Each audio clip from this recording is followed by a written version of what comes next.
खतरनाक और भयावह स्थिति है और ये हमारे समाज का एक बहुत शर्मनाक सच भी दर्शाता है। नमस्कार दोस्तों, मैं हूं स्वरा भास्कर। आप सभी जानते होंगे, आपने देखा होगा किस प्रकार हमारे जो टॉप एथलीट्स हैं, रेसलर्स हैं, पहलवान हैं, वो एक बार फिर से मजबूर हो गए हैं अपने प्रोटेस्ट को शुरू करने के लिए सेक्सुअल हैरेसमेंट या यौन उत्पीड़न के खिलाफ, क्योंकि जो रेसलिंग फेडरेशन के हेड हैं बृजभूषण, उनके खिलाफ कई एक्यूजेशन और इल्जामात आए हैं यौन उत्पीड़न के, और अभी तक महीनों गुजर गए हैं पर अभी तक सरकार की तरफ से कोई कार्यवाही नहीं हुई है। इस आदमी ने अभी तक इस्तीफा नहीं दिया, इनके खिलाफ केस दर्ज नहीं हुआ है और 23 अप्रैल से वापस हमारे जो टॉप अंतर्राष्ट्रीय पहलवान हैं वो दोबारा से विरोध प्रदर्शन करने पे मजबूर हो गए हैं दिल्ली में जंतर मंतर में।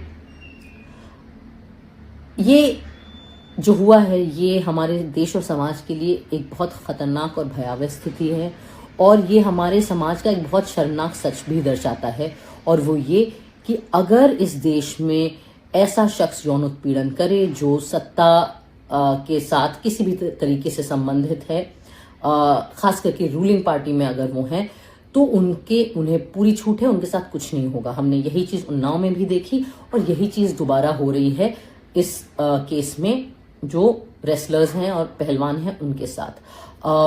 मैं ये नहीं कहूंगी कि इन पहलवानों की बात इसलिए सुननी चाहिए क्योंकि ये इंटरनेशनल एथलीट हैं, इन्होंने प्राइज जीते हैं, लेकिन मैं ये जरूर कहूंगी हर पीड़ित व्यक्ति की आवाज जरूरी है, उनकी कहानी जरूरी है और हर पीड़ित का इल्जाम जो है उसको इन्वेस्टिगेट किया जाना चाहिए।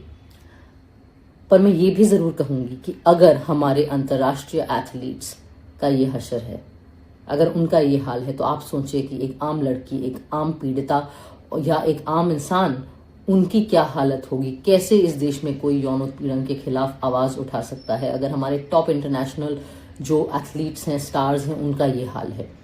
और मैं ये भी कहूंगी कि ये सरकार जो राष्ट्रवाद का इतना ढोल पीटती है, इतना ढोंग करती है, इस सरकार के नेताओं को जब ये एथलीट्स अवार्ड्स जीत के आते हैं तब बड़ी खुशी खुशी ये उनके साथ फोटो खिंचाते हैं, तब उन्हें कोई दिक्कत नहीं होती इनसे मिलने में, इनसे बात करने में।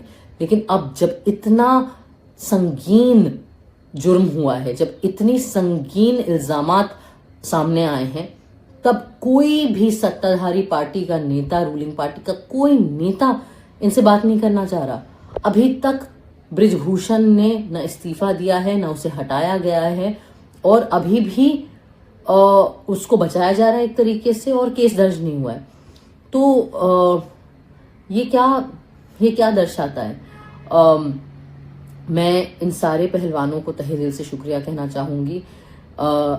आपने जो अपनी आवाज उठाई है वो बहुत बहादुरी का काम है, और इसके लिए न सिर्फ आने वाली एथलीट्स की पीढ़ियां, लेकिन आने वाली पीढ़ियों में जो लड़कियां हैं, जो बच्चे हैं, वो आपको बहुत आदर सम्मान से याद करेंगे। वो शुक्रगुजार होंगे आपके कि आपने अपनी आवाज़ उठाई है। और मैं रिक्वेस्ट करूंगी, अपील करूंगी आप सबसे कि प्लीज़ इन हमारे जो एथलीट हैं इनका समर्थन करें। ये जो कॉज है ये सिर्फ इनका कॉज नहीं है, ये हमारे पूरे समाज का कॉज है। तो अगर आपके दिल में थोड़ी सी भी देशभक्ति है, थोड़ी सी भी स्पोर्ट्समैन स्पिरिट है, थोड़ी सी भी इंसाफ की भावना है, तो ज़रूर हमारे इन पहलवानों का जो विरोध कर रहे हैं यौन उत्पीड़न के खिलाफ, ज़रूर उनका समर्थन करिए। बहुत शुक्रिया।